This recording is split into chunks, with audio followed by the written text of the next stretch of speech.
good morning in your case. And welcome back to Star Wars Reads here at Augusta-Richmond Public Library. Today I will be your moderator. I am Georgina Lewis, and we have a very special treat. A special guest today is Ms. Emma Mieko Candon, who is the author of Ronin visual novel that just recently released on October 12th.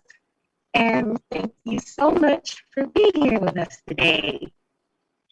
Oh, so happy to be here. As I was just saying, libraries were a huge part of my childhood and also my childhood Star Wars experience because I was always hiding in the stacks reading a Star Wars book. Oh, all right, so I'm going to jump right in, okay? Okay, So, how did you first get started with writing? So, what inspired you to write? so it was around seventh grade, and some of my friends had put together this tiny little internet forum where they were just writing stories. So I jumped in on that too. And I very suddenly discovered that I could do it kind of easily and that it came very naturally to me, this storytelling thing. And I guess that made sense because I was a ravenous reader up until that point.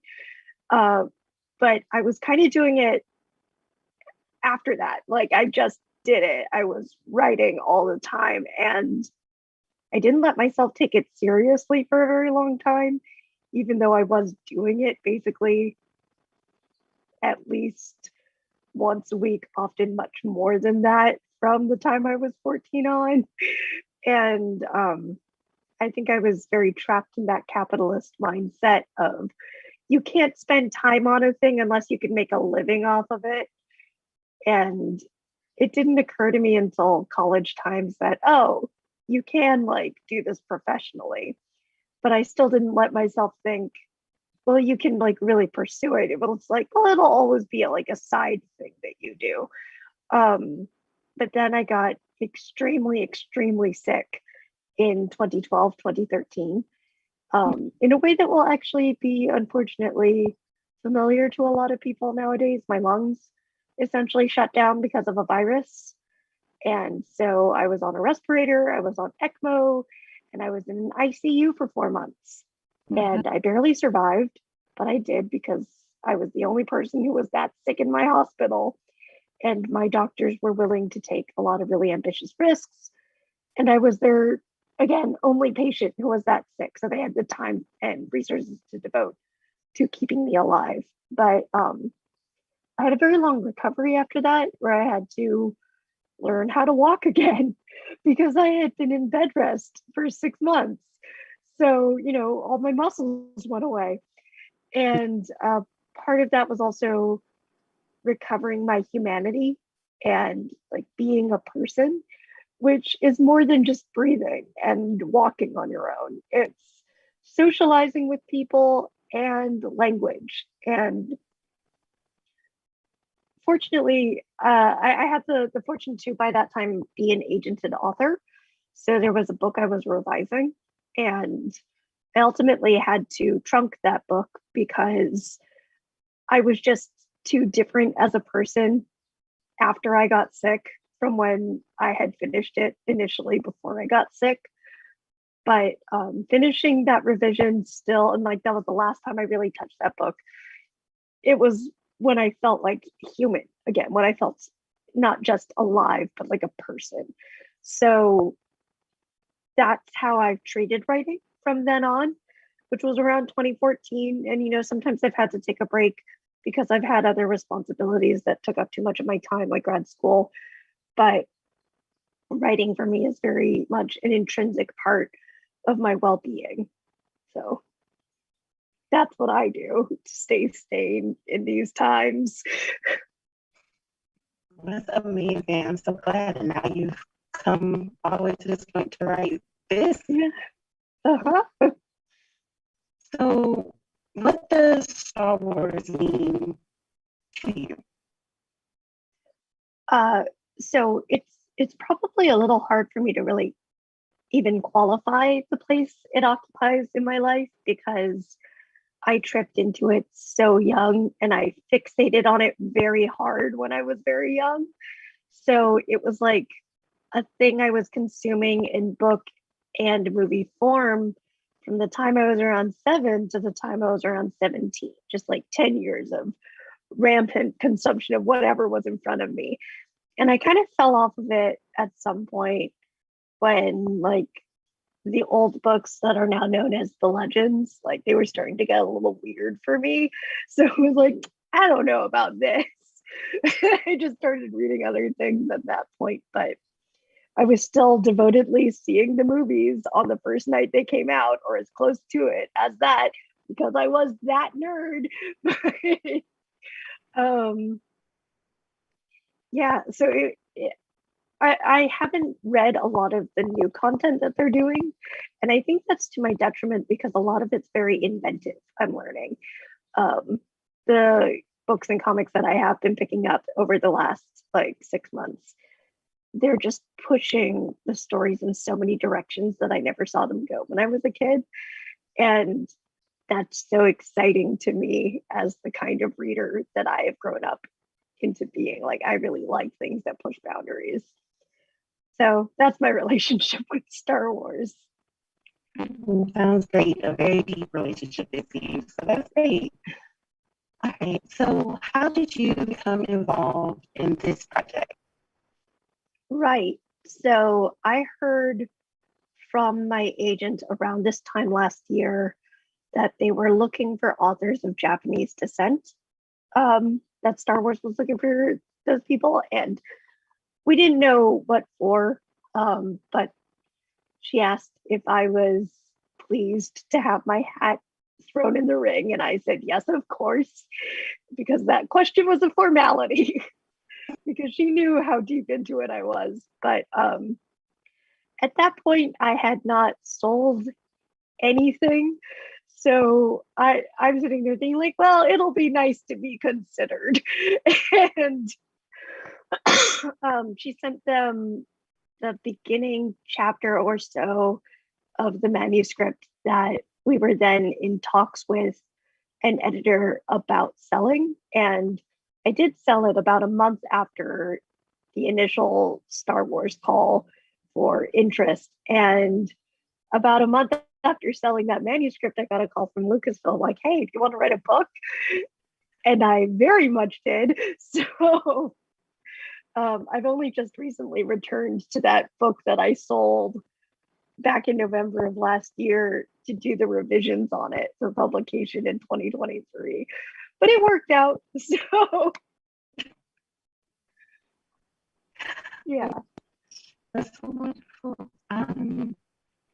So I know that the duel, um, the duel get chosen for the basis for Ronin. For just for those out there who might not have seen it, the duel is the first episode of Star Wars Visions.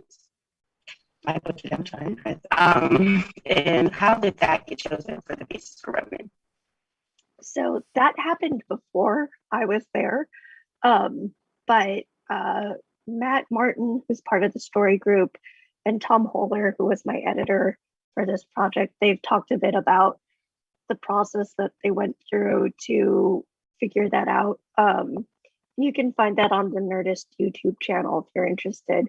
But basically, they were looking at all the concepts for the different stories, and they just thought that the duel fit best as like the beginning of a book. Like,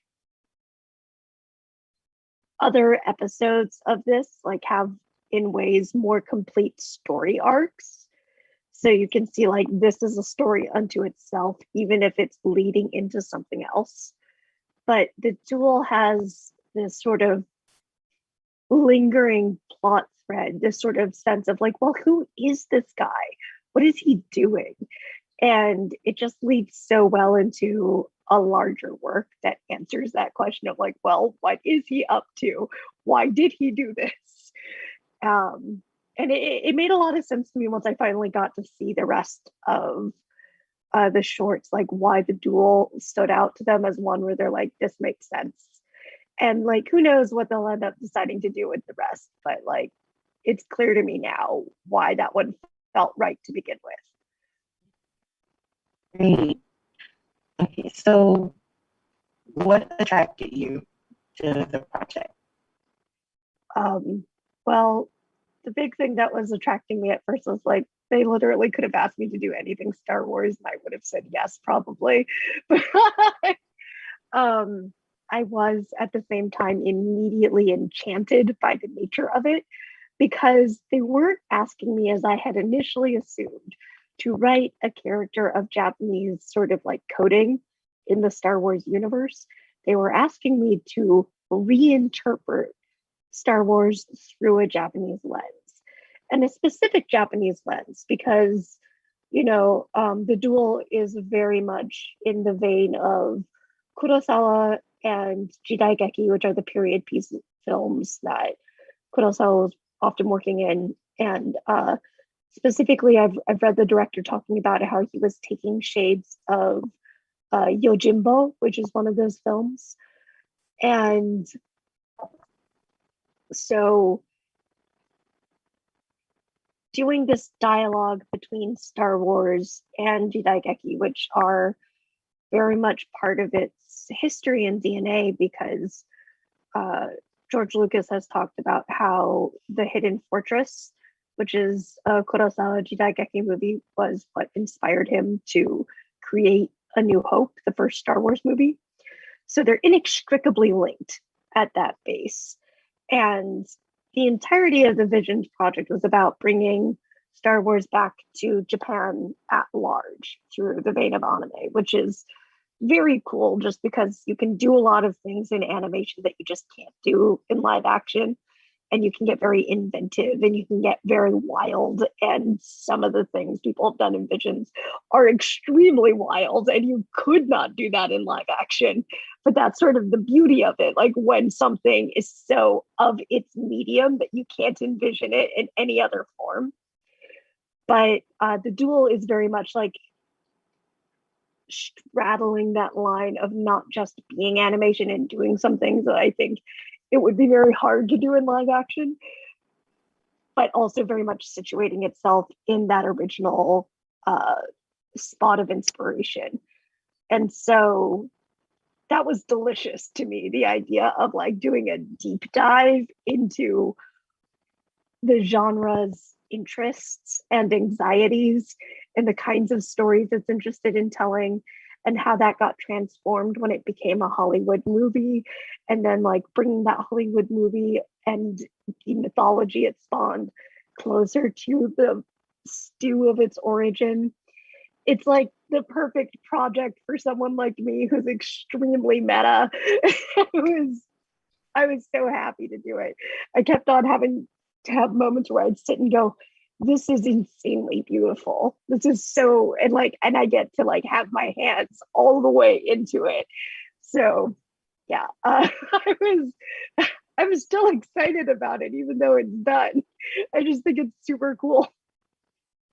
Your excitement is very infectious. It definitely has me being it might get a chance for sure. So, it says here, so how did the duel influence the book, which you've already talked a little bit about that, but what did you gather from the character you saw on screen? Yeah, so I was drawing both from the earliest things I got were both the very first script that was written for the duel and a very early draft of the animation. And there were already some differences between that, as there inevitably are when you're translating anything, even the script you've written for a screen production. Like that script and the thing, there's discrepancies between them. But I was drawing from both when I was trying to figure out, like, all right, who is this guy? And in the script, he's actually kind of funny. He's very wry.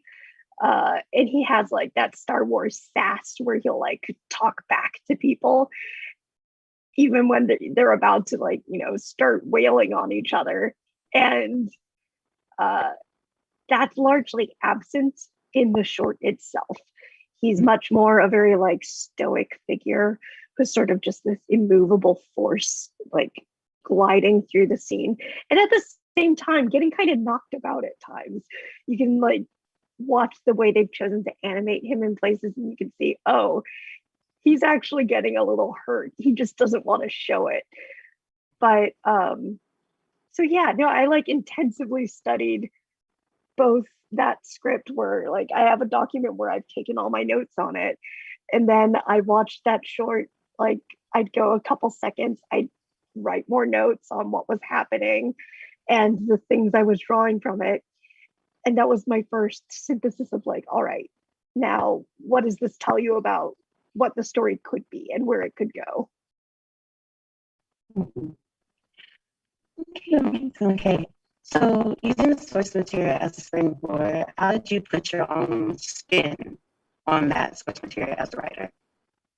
Um, yeah, so part of this was just the nature of the kind of writer and thinker I am, where I am again very meta. So I instantly like was reading up not only on Jidaigeki movies themselves, but on like media theory and film theory about them.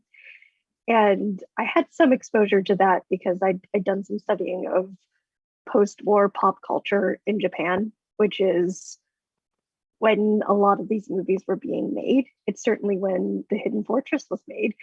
And when you're looking at a work, it's always a combination of the stuff it's talking about and what the creator was living through at the time, right? Mhm. So what people have been living through at the time, that's something that's like a little more familiar to me. Like, okay, I've read a lot about this. I've written about this as well. And all of that also mirrors some of my own family's history because there's this resonance you can see between the way Japanese people in Japan talked about their lives and their culture and their experience of violence, both as perpetrators and as victims of it, because, you know, the Japanese Empire committed some terrible atrocities, but then also suffered some terrible atrocities, especially right at the end of World War II. And there's a lot of processing of violence going on. And similarly in Hawaii, there's like this interesting divide between uh, within the same family, individuals who were interned um, by the US government and people who enlisted in the US Army. And in Hawaii, there's tends to be a generational difference where it was the older individuals who were being interned because, unlike in California and the West Coast, they couldn't intern all the Japanese people because they would have crippled the economy. And the economy was very important to them. So they didn't want to do that.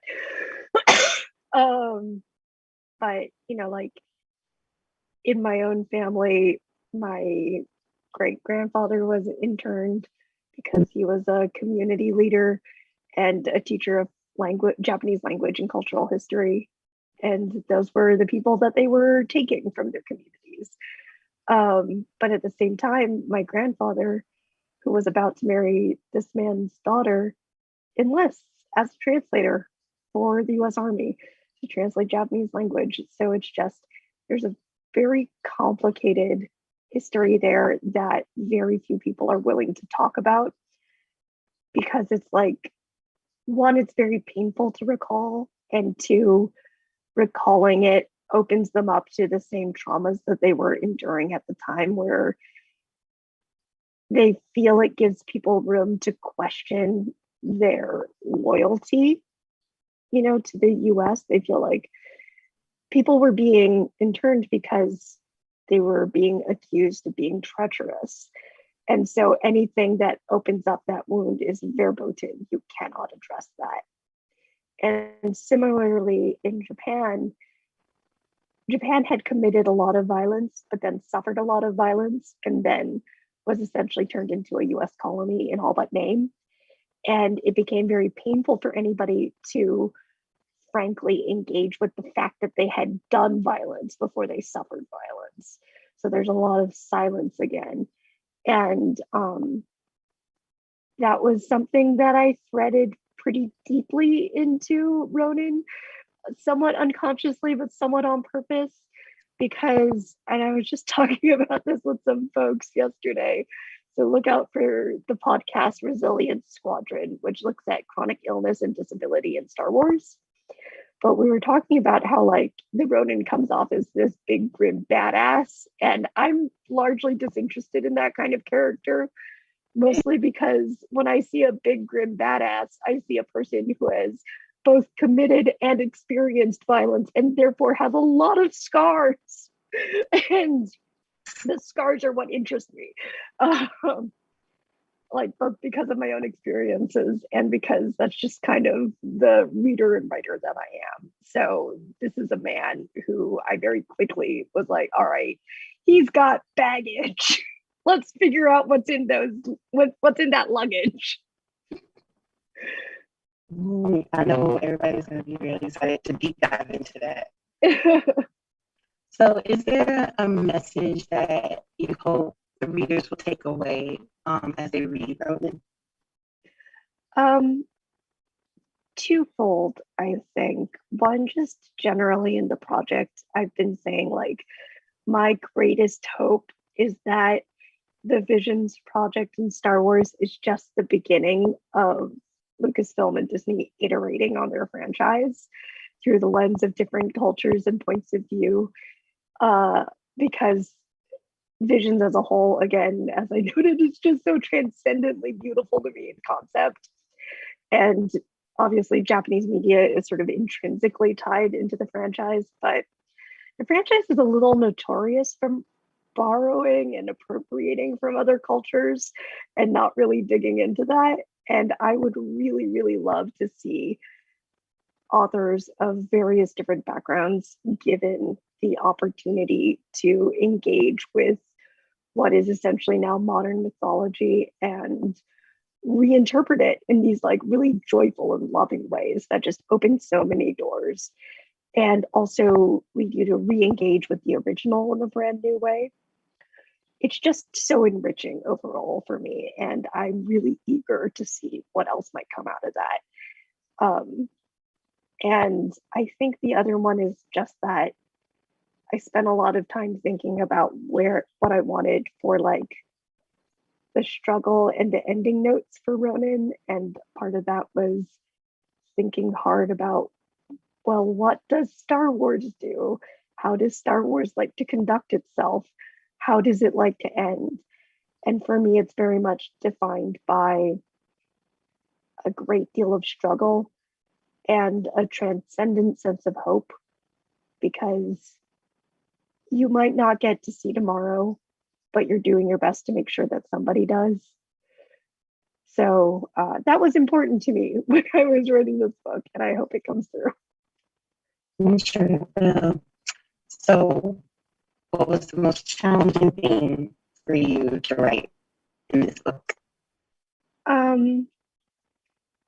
Gosh, it was probably making sure that every moment felt fun and enjoyable, because Star Wars is by its nature a very cinematic story because it originated in cinema.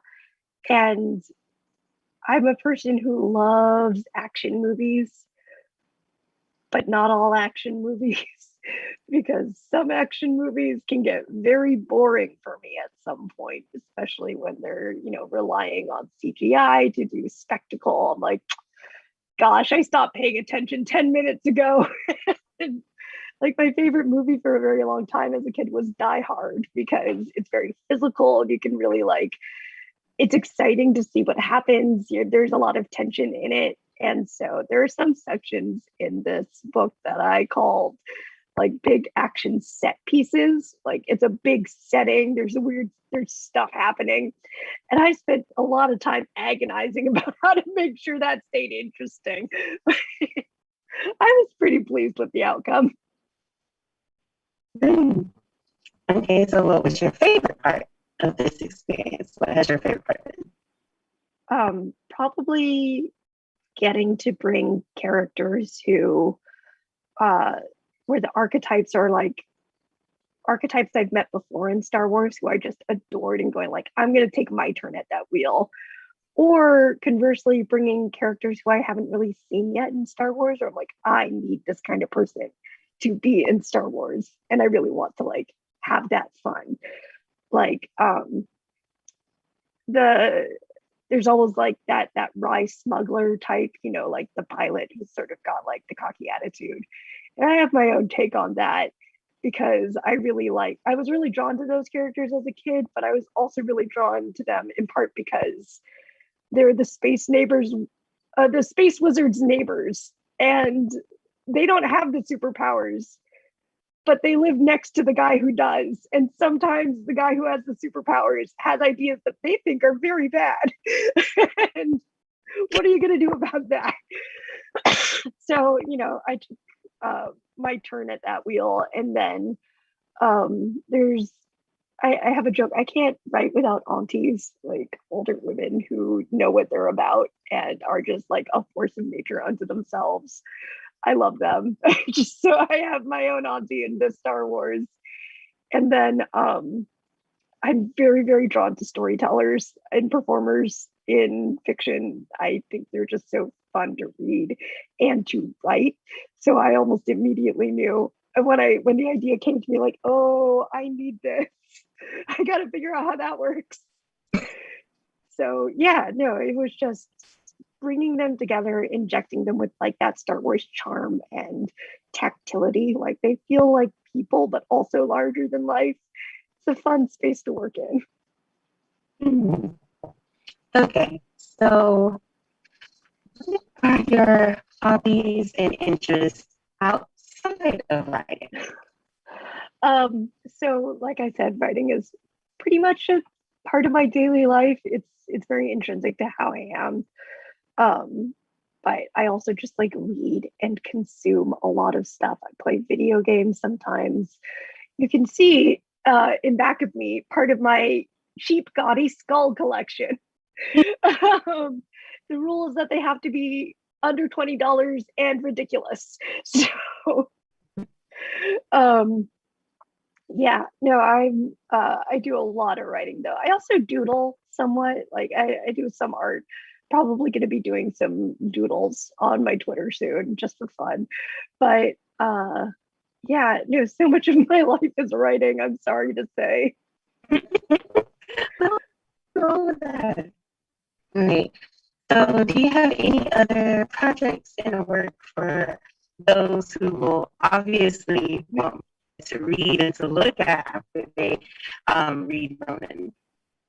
So like I confessed earlier, I've not sold anything other than this. I did some small IP work that should be out early next year for something else. Can't announce that yet, but I'll talk about it online. But the big thing is that I have my debut original novel in summer of 2023, and it's about divine AIs, giant robots made of bone, and people dragged screaming toward rebellion. So yeah. I'm sure there's going to be tons of anticipation for that for sure. Oh, right. It's The Archive Undying. That's the title. There you go. We do have, I see one question from the audience from Megan Williams. And it says, what were your favorite books/genres growing up? How did that influence your writing? Okay. I read again a lot of Star Wars books. My lasting favorites in those were probably the X-Wing books about Rogue Squadron and Wraith Squadron. And when I admitted this in college, someone was like, "Oh yes, the sitcom of Star Wars." I'm like, "Well, they're very funny, and I like them." So I think that probably influenced the kind of writing that I like. I learned like I like humor. I need humor no matter what else is going on. If something takes itself too seriously, I can't engage. Um, I remembered recently I also at one point read the play Rosencrantz and Guildenstern Are Dead, and it was like a revelation. Like, oh, I love this. Like, I had never really encountered anything like it before, but a teacher handed it to me, and it just blew my mind. So, yeah, I think those are both kind of evident in the kinds of things I write, and the way I write. It's a very meta play. It's about two minor characters in Hamlet kind of unaware that they're in Hamlet, but almost increasingly aware that they are characters in a play and having an existential crisis about it. It's deeply, deeply funny. I love it very much. I recommend it to everybody. Okay, I do have a second question here from Aaron Prentice. It says, I saw on your site that you edit anime nonsense for 70s entertainment. Yeah. Can you tell us more? Oh, so okay. I'm an editor for a small publishing company, and they publish both manga and light novels. And light novels in Japan, I've always hoped that they would like pick up here in some respect, but they tend to be shorter, like not quite novella length, but like shorter than the average novel. And they also have illustrations in them. And as a light novel editor, my responsibility is going over a translation, making sure it reads smoothly, and sort of like checking up on any discrepancies in the translation versus the text, and sort of seeing a book through from that point up to its publication.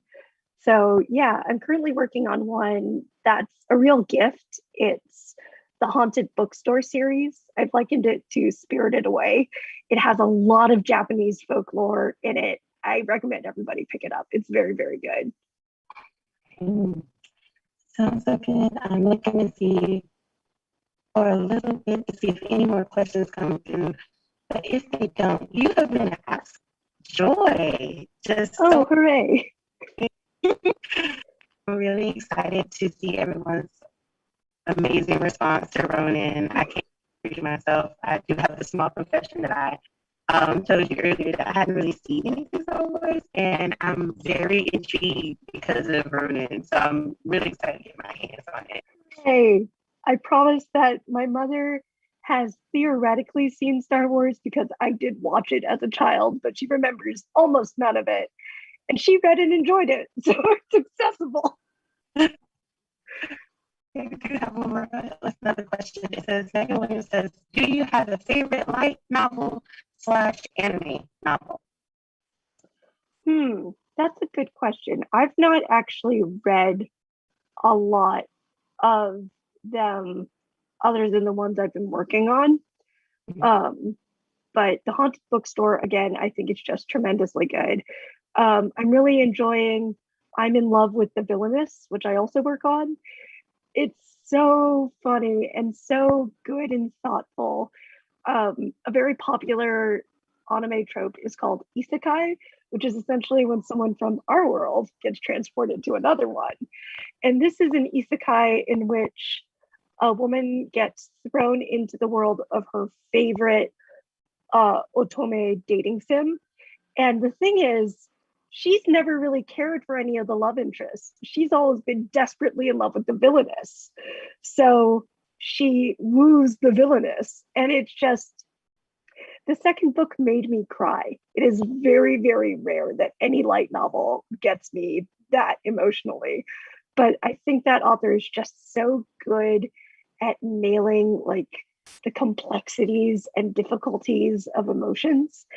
And she got me. So kudos to her. But yeah. I am a bona fide isekai fan. Oh.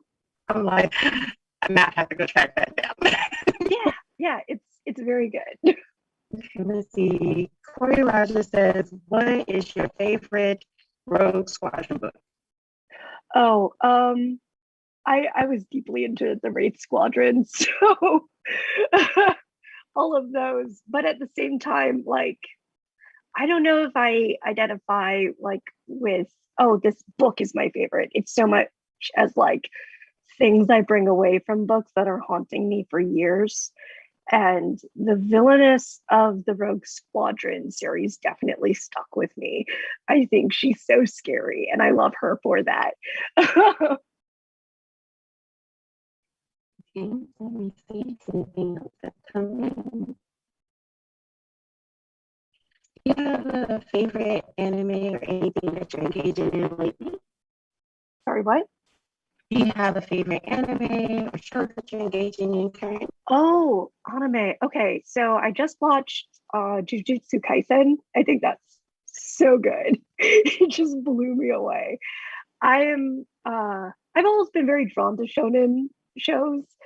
Probably in part because I like action so much, but one, the animation in this one is very, very good. And two, it's so funny. I was just I would be cackling and then I'd be spellbound. Um, I'm very easily drawn in by what they call sakuga, which is like the really, really good animation sequences where it goes from being like people kind of moving their lips to being like very fluid. The sakuga that is so good. I recommend that to anybody who like it's also kind of a little bit of crossover with horror, and I'm kind of a horror junkie. I watch horror movies with my wife. So it's like the perfect thing. So look that one up. That one's good. Okay, I've already watched it, and yes, I agree. Yes. It's a double recommendation. All right, I don't see any more questions coming in. Okay. Um, but is there anything else that you would like to add or say for today? Um, love your library. I loved my library when I was a kid. They're so precious. They're so important. They feed you so much, and you just are enriched as a person. And if you're interested in creating, also as a creator, by reading not only the things that you know you like, but asking for a recommendation that's like a little bit outside of your wheelhouse. Um, I definitely there was one summer where my mother like laid down the law and was like, you can only read a new sci-fi fantasy book if you also read a classic book. So consequently, I read like 20 classics books that summer. So, library good, love library. Hooray for library. They made me what I am. Well, thank you so much for being an amazing interviewee. I appreciate you so much. For all of you watching, thank you so much, and continue to engage with everything we have to offer for Star Wars Reads. Make sure you go check out Ronin, a visual novel. I'm sure you guys are going to be so excited to enjoy and read that as well. And again, congratulations on your debut. I wish you much success in the future, and we look forward to all your future projects. So this has been Star Wars Reads here at Augusta-Richmond County Public Library. Until next time, bye.